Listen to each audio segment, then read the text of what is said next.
Hari gini, belajar masih pakai radio. Iya, radio yang buat dengerin musik itu. Bukan podcast Spotify, bukan Zoom. Apalagi yang lagi viral akhir-akhir ini, TikTok Live. Buat sebagian orang, mungkin itu terdengar aneh. Bahkan gak masuk akal. Di zaman yang serba digital ini, kita terbiasa dengan internet cepat, aplikasi modern, dan teknologi yang bisa ngasih apapun dalam sekali klik. Tapi, coba pikirin, gimana kalau semua itu nggak ada? Gimana kalau sinyal hilang, gadget nggak bisa dipakai, dan akses ke sekolah pun susah? Harus menyeberang sungai, mendaki bukit, atau harus jalan berjam-jam? Buat sebagian anak-anak di pelosok Indonesia, itu tuh udah bukan coba bayangin. Itu adalah sebuah kenyataan. Dan buat mereka, radio komunitas itu bukan sekedar hiburan, tapi alat belajar, sarana bertumbuh. Dan di video ini, aku bakal ajak kalian untuk menyelami gimana sesuatu yang terlihat sederhana kayak radio bisa berperan penting dalam pendidikan. Hai semuanya, aku Diandra Agustina. Di sini aku akan membahas tentang pemanfaatan radio komunitas untuk program pembelajaran pendidikan di daerah terpencil. Di kota besar, kita terbiasa dengan kemudahan. Kalau mau belajar, tinggal buka laptop, buka e-learning, klik, dan semua materi muncul. Sedangkan di pelosok, jangankan internet cepat, akses listrik aja masih nggak menentu. Sinyal telepon pun kadang ada, kadang enggak. Bahkan kadang nggak ada sama sekali. Waktu pandemi COVID-19 menyerang, ketimpangan ini makin terasa jelas. Ketika ada satu anak belajar sambil buka TikTok ataupun YouTube, ada anak lainnya yang harus menaiki sepeda atau berjalan kaki berkilo-kilo cuma buat ambil fotokopian dari tugas sekolah mereka. Menurut data Kementerian Pendidikan dan Kebudayaan, lebih dari 12.000 sekolah di Indonesia berada di daerah tanpa akses internet yang stabil. Itu bukan angka yang kecil. Itu jutaan anak-anak yang harus berjuang keras hanya untuk tetap bisa belajar. Dalam kondisi seperti ini, radio komunitas muncul sebagai solusi. Sederhana tapi efektif, murah tapi menjangkau banyak, dan yang paling penting bisa diandalkan di tengah segala keterbatasan. Nah, apa sih radio komunitas itu? Radio komunitas adalah jenis siaran radio berskala kecil yang dibuat oleh dan untuk komunitas lokal. Biasanya, radio ini disiarkan dari studio sederhana, kadang di kantor desa, kadang di ruang tamu rumah warga. Nggak harus pakai peralatan yang mewah, tapi butuh semangat yang besar. Berbeda dari radio komersial yang tujuannya memang mencari keuntungan, radio komunitas lebih fokus pada kebutuhan warga. Mulai dari berita lokal, hiburan, pengumuman penting, sampai yang paling menarik yang mau aku bahas, program pendidikan. Dan karena dijalankan oleh masyarakat itu sendiri, konten yang disiarkan jauh lebih relevan, dekat, dan bersinambungan dengan kehidupan sehari-hari mereka. Terus gimana sih cara kerja radio komunitas untuk pendidikan? Waktu pandemi melanda dan sekolah tatap muka dihentikan, guru-guru di banyak daerah mulai berpikir keras. Gimana caranya anak-anak tetap bisa belajar dari rumah? Apalagi untuk mereka yang tidak punya gadget sama sekali. Jawabannya adalah mereka siaran, mereka menjadi penyiar. Jadi guru sekaligus suara yang menembus dinding rumah murid-muridnya. Materi pelajaran dibacakan lewat radio. Kadang ada penjelasan panjang, kadang ada contoh soal, bahkan ada kuis interaktif yang bisa dijawab lewat SMS atau telepon rumah. Anak-anak biasanya mendengar bareng keluarga. Kadang satu radio untuk 5 anak, kadang anak-anak ngumpul di satu rumah yang punya radio. Jadwal pelajarannya pun disusun seperti sekolah biasa. Pagi matematika, siang bahasa Indonesia, sore ilmu pengetahuan alam. Semuanya disusun dan dilakukan lewat suara. Ini bukan cuma tentang mentransfer pengetahuan, tapi tentang menjaga semangat belajar di tengah keterbatasan yang ada. Nah, di sini aku juga punya contoh nyata yang ada di Indonesia.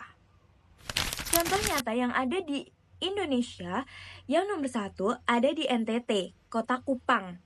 Di Kupang ada program belajar dari radio yang melibatkan guru-guru lokal untuk menyiapkan materi dan menyampaikan lewat siaran. Anak-anak mendengarkan dari rumah sambil mencatat materi di buku tulis mereka. Yang kedua, ada dari Papua, Kabupaten Jayawijaya. Di sini, siaran dilakukan dalam bahasa daerah. Kenapa? Karena nggak semua siswa fasih dalam berbahasa Indonesia. Penyampaian dalam bahasa lokal jadi kunci utama agar pembelajaran bisa lebih mudah untuk dipahami. Yang ketiga, ada dari Aceh, Pidijaya. Guru-guru berkolaborasi dengan radio lokal seperti RPK, Radio Peduli Karya.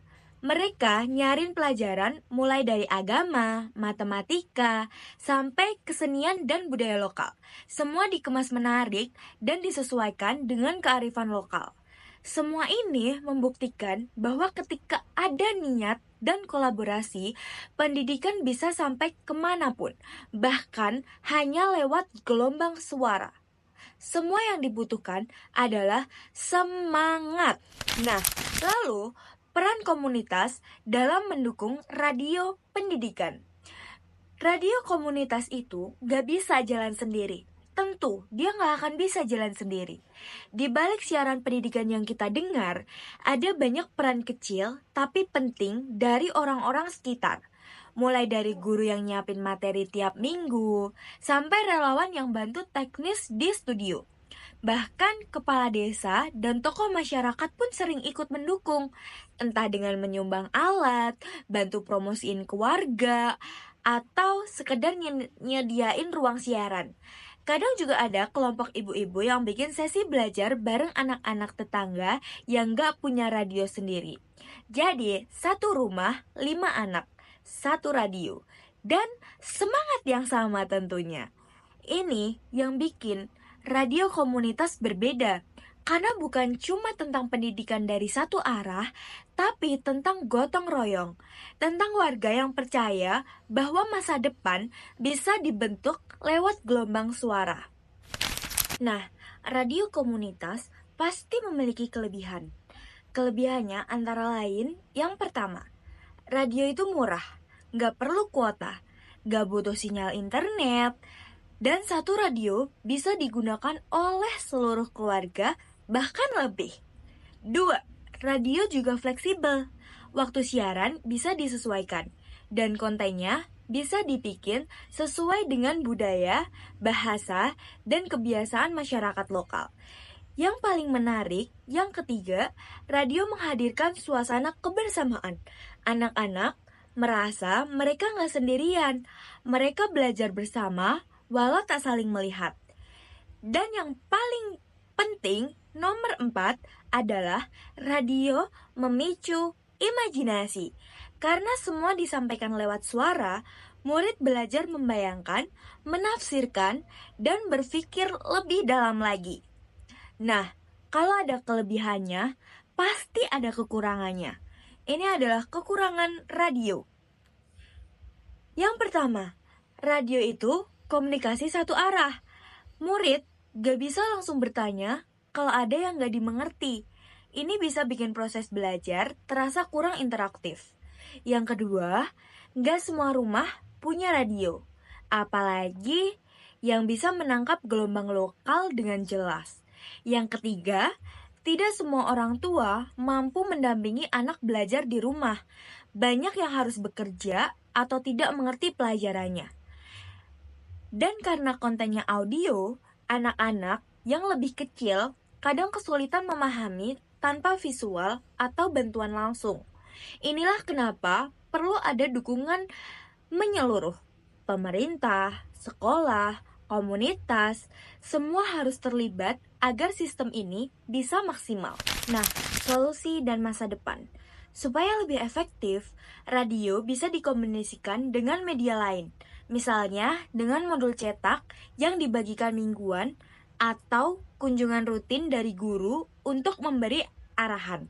Pemerintah juga bisa bantu menyediakan peralatan siar, pelatihan penyiaran untuk para guru, dan konten pendidikan yang berkualitas dan mudah dipahami. Selain itu, anak-anak juga bisa diajak untuk aktif. Misalnya, mengirim pertanyaan lewat suara atau pesan singkat yang nanti dijawab saat siaran selanjutnya berlangsung. Kita juga bisa bantu, misalnya dengan menyumbang radio bekas yang masih berfungsi atau ikut mempromosikan program-program kayak gini lewat media sosial. Karena pada akhirnya semua anak punya hak untuk belajar dan dari manapun mereka berasal dan seberapapun jauh jaraknya dari pusat kota. Nah, kita udah sampai ke penghujung. Radio mungkin terlihat sederhana, tapi bagi sebagian orang, dia adalah cahaya. Di balik alat kecil yang kadang berdebu itu ada suara guru, ada harapan, ada semangat belajar yang gak pernah padam. Dan semoga setelah nonton video ini, kita semua bisa lebih sadar bahwa pendidikan bukan cuma soal teknologi yang canggih, tapi tentang kemauan untuk terus belajar dan kepedulian kita terhadap mereka yang tertinggal. Dadah! Terima kasih sudah menonton.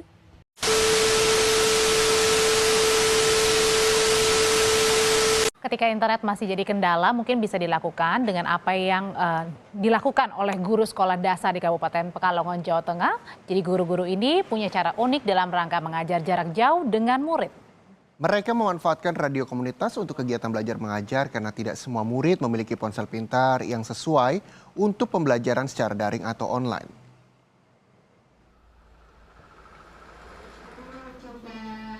Seperti mengajar di depan kelas, Kusnaini, guru SD Negeri 01 Tegalontar, Sragi, Kabupaten Pekalongan, Jawa Tengah, membacakan materi pelajaran ilmu pengetahuan alam kelas 5.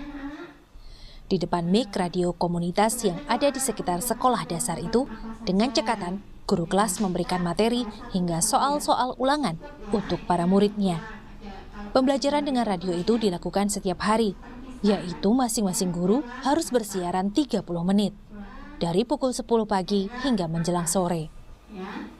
Sekarang yang kedua, bentak gerak bawah ini berarti ya di bagian bawah. Materi yang disiarkan pun bergantian, yakni materi dari kelas 2 SD sampai kelas 6 SD.